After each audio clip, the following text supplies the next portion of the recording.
Food delivery companies like Grubhub, UberEats, and DoorDash have been around for years. Despite their recent spike in popularity due to the coronavirus pandemic,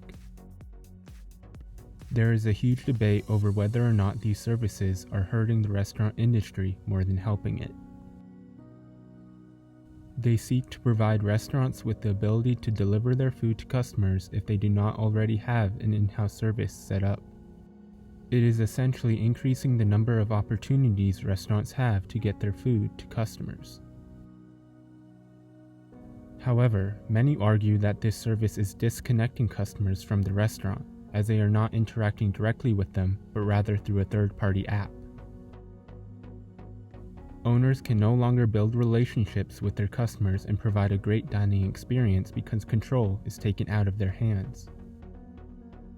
Delivery speed and convenience are also issues with third-party delivery services.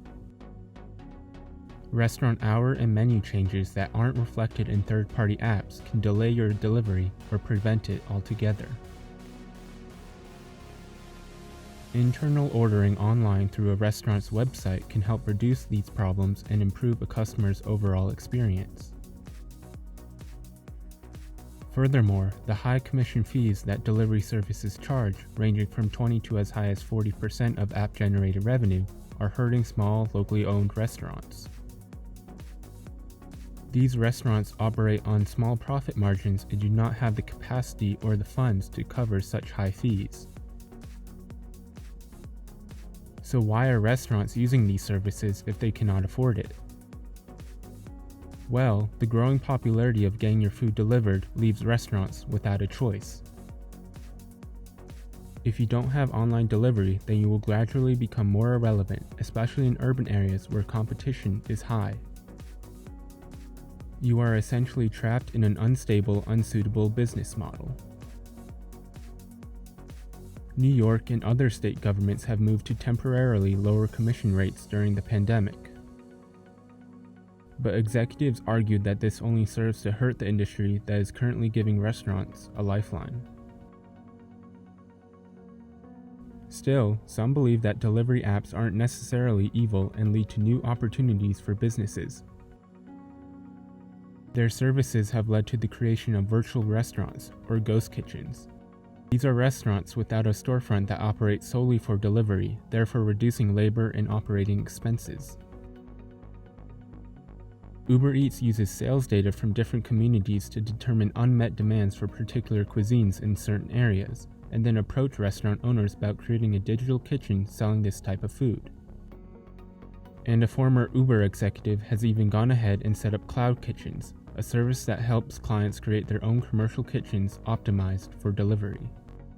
Third-party delivery apps now bring in more than $10 billion annually in the US, and is set to become a global $200 billion industry by 2025. But many of these companies still can't find a way to become profitable. There is currently a high market saturation of delivery companies, creating cutthroat competition. Many have decided to use predatory pricing and subsidize their delivery orders in order to get customers to use their app. This leads to high rates of cash burn, which many companies cannot sustain. Munchery, a US-based company, closed its doors in 2019 despite receiving a $120 million investment.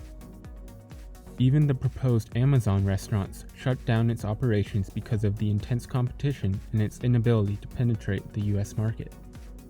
The pandemic is set to hasten the consolidation process as more and more companies run out of cash or become subsidiaries of others.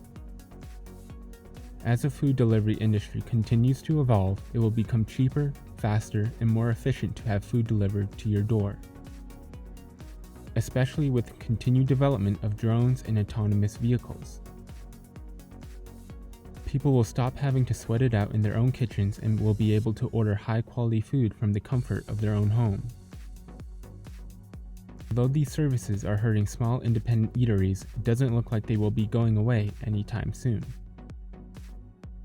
They have brought new opportunities and challenges to the restaurant industry, and only those willing to adapt their business will succeed.